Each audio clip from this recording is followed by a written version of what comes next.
انہوں نے بچوں کے لیے اردو کی کہانی لکھی. یہ جو عنوان ہے زبانوں کا گھر ہندوستان، اسی اردو کی کہانی سے لیا گیا ہے.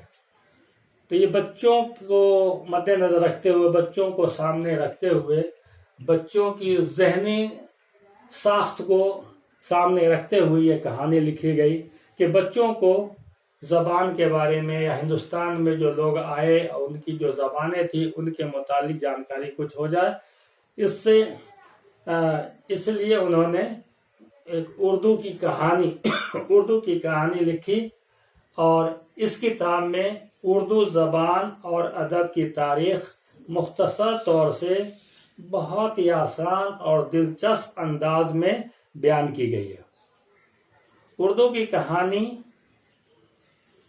میں اردو زبان و ادب کی مختصر تاریخ پیش کی گئی ہے، جس میں بڑا آسان جملے اور بڑے آسان الفاظ استعمال کیے گئے ہیں، اور انداز بڑا دلچسپ پیدا کیا گیا ہے جس سے بچوں کی دلچسپی برقرار رہے اور وہ اپنی دلچسپی کے ذریعے اس کے جو مقاصد ہیں، اس کے جو پیغامات ہیں وہ حاصل کر سکے. لہذا انہوں نے اس کی بھرپور کوشش کی ہے بچوں کے ذہنی ساخت کی اور بچوں کی جو سائیکالوجی ہوتی ہے، اس کی جو نفسیات ہوتی ہے، اس کو مد نظر رکھتے ہوئے کتاب اردو کی کہانی انہوں نے لکھی ہے، اور اسی کہانی کا ایک عنوان دیا ہے زبانوں کا گھر ہندوستان. تو آئیے ہم اب چلیں زبانوں کا گھر ہندوستان کے متعلق ہم پڑھیں کہ ہندوستان کی خصوصیت کیا ہے، ہندوستان کا مزاج کیا ہے، ہندوستان کا ایٹماسفیئر کیا ہے، آب و ہوا کیا ہے، ہندوستان میں ہمیں کیا کیا چیزیں پائی جاتی ہیں. اس سے متعلق پہلی عبارت میں آپ دیکھیں گے کہ ہندوستان کی خوبی اور اس کے اندر جو چیزیں پائی جاتی ہیں ان چیزوں کو بیان کیا گیا. تو آئیے ایک ایک لائن ہم پڑھتے جاتے ہیں، سمجھتے جاتے ہیں، تاکہ آپ کو ایک ایک لفظ کا معنی اور اس کا انداز اور اس کے کہنے کا مقصد کیا ہے، وہ تمام باتیں آپ کو ذہن نشین ہو جائیں.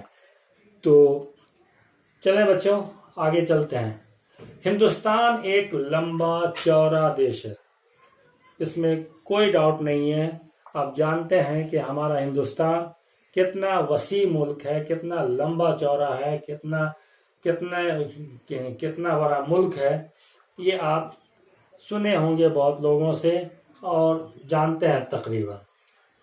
جس میں اس وسعت میں ہندوستان کی جو وسعت ہے، اس کی جو لمبائی چوڑائی ہے، اس میں کہیں اونچے اونچے پہاڑ بستے ہیں، تو کہیں گہری ندیاں بستی ہیں، تو کہیں ریگستان ہے، تو کہیں آبادی کم ہے، تو کہیں آبادی زیادہ ہے، کہیں زمین سونا اگلتی ہے، تو کہیں کی زمین بنجر بنی ہوئی ہے، کہیں کوئی بھی پیداوار نہیں ہوتی.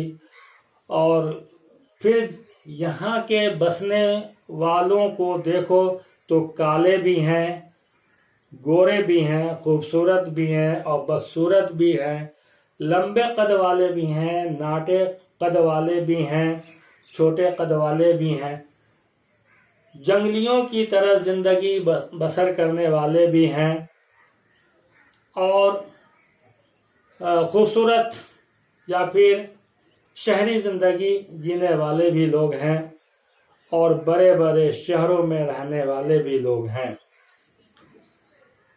آپ نے دیکھا کہ ہندوستان کا خاکہ کھینچا گیا کہ ہندوستان کیسا ملک ہے، بڑا ملک ہے، یہ گریٹ ملک ہے، اور اس میں बड़े बड़े ऊंचे ऊंचे पहाड़ों का जिक्र हुआ कि बड़े बड़े ऊंचे ऊंचे पहाड़ भी हैं, बड़ी बड़ी नदियां भी हैं, यहाँ रेगिस्तान भी है, यहाँ उपजाऊ ज़मीन भी है, यानी ज़रखेज़ ज़मीन भी है, और कहीं बंजर ज़मीन भी है कि जहाँ एक भी कोई भी चीज़ नहीं होती, कोई भी फलदार चीज़ या फिर कारामद चीज़ जो है वो नहीं होती।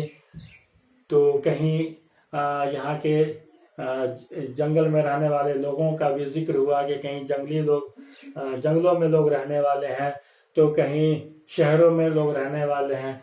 तो इसमें फिर लोगों की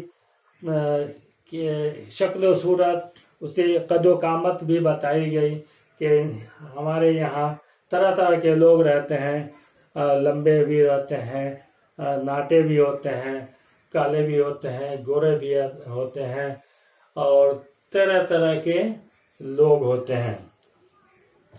तो इतनी बातें आप जान गए यहाँ की हिंदुस्तान की खुसूसियात में। यहाँ न जाने कितनी तरह के लोग रहते हैं और कितनी तरह की ज़बानें और बोलियां बोलते हैं। अब जाहिर है बहुत तरह के यहाँ लोग रहते हैं, तो बहुत तरह की इनकी ज़बानें भी होती हैं, बहुत तरह की बोलियां भी होती हैं।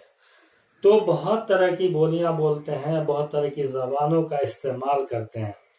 कुछ ऐसे हैं जिनको हिंदुस्तान में बसे हुए 5000 बरस से भी ज्यादा हो गए। इन बसने वालों में, हिंदुस्तान में बसने वालों में कुछ लोग तो ऐसे हैं कि जो 5000 साल से भी पहले से, 5000 बरस से भी पहले से यहाँ आबाद हैं और अपनी जिंदगी गुजार रहे हैं। और कुछ लोग जो हैं वो बाद में आए हैं। कुछ ऐसे हैं जो थोड़े ही दिनों से यहाँ आबाद हैं। ऐसे देश में अजीब अजीब ढंग की कौमें होंगी और अजीब अजीब ज़बानें, लेकिन इससे घबराना नहीं चाहिए। मुसन्निफ कहते हैं कि जहाँ अजीब अजीब तरह के लोग और अजीब अजीब तरह की बोलियां और अजीब अजीब तरह की ज़बानें होंगी, तो इससे हमें पैनिक नहीं होना चाहिए, हमें घबराना नहीं चाहिए, बल्कि ये यहाँ की खूबसूरती है और ये मुल्क के बड़ा होने की निशानी है। जो मुल्क जितना बड़ा होता है उतने तरह के लोग वहाँ रहते हैं, और उतने तरह के लोग जब रहते हैं तो उतने तरह की ज़बानें होती हैं, उनकी बोलियां होती हैं। इसलिए इससे घबराना नहीं चाहिए। ये तो इस मुल्क के बड़े होने की निशानी है कि इसमें अलग अलग होने पर भी सब के सब मिलजुल कर रहने की गुंजाइश है। यानी इतने तरह के लोग यहाँ रहते हैं, तरह तरह के कल्चर, तरह तरह के रिवाज, तरह तरह की यहाँ रस्म होने के बावजूद सब लोग आपस में मिलजुल कर रहते हैं। ये यहाँ की खुसूसियत है और बड़े होने की निशानी है। तो इसलिए ये इससे जाहिर होता है कि हमारा मुल्क बहुत ही बड़ा मुल्क है। तो आपने पहली इबारत में हिंदुस्तान की खुसूसियात के बारे में जाना। हिंदुस्तान की खुसूसियत बताई गई कि इसमें कितने तरह के, ये हिंदुस्तान कैसा मुल्क है, इसकी लंबाई चौड़ाई, इसमें पाए जाने वाली क्या क्या चीज़ें हैं, और फिर कौन कौन लोग पाए जाते हैं और उनकी बोलियां क्या हैं, और ये बड़ा होने के लिए की निशानी है। ये तमाम चीज़ें जो हैं ये बताई गई, और सब लोग इसमें मिलजुल कर रहते हैं। ये भी यहाँ की खूबसूरत खुसूसियत है। तो आइए, यहाँ तक आप लोग अच्छे से समझ गए होंगे कि पहली इबारत में हिंदुस्तान की खुसूसियात पेश की गई, और इसको आप बखूबी जान रहे होंगे। आगे आइए, ये बताना कठिन है कि 5000 बरस पहले यहाँ कौन लोग बसते थे। ये बताना बहुत मुश्किल है, क्योंकि वहाँ की तारीख, इतनी पुरानी तारीख मौजूद नहीं। एक अंदाज़ा लगाया जाता है, एक अंदाजे के मुताबिक ये कहा जाता है कि 5000 पहले यहाँ कौन लोग बसते थे, इसके बारे में अंदाज़ा है।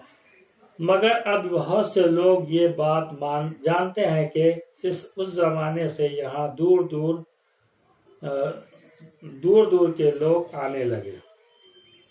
لیکن اب بہت سے لوگ یہ بات مانتے ہیں، یہ بات جانتے ہیں کہ اس زمانے سے یہاں دور تک کے لوگ آنے لگے تھے. اتنا سمجھ لینا کچھ مشکل نہیں ہے کہ پہلے دنیا کے زیادہ تر لوگ وحشیوں کی طرح زندگی بسر کرتے تھے.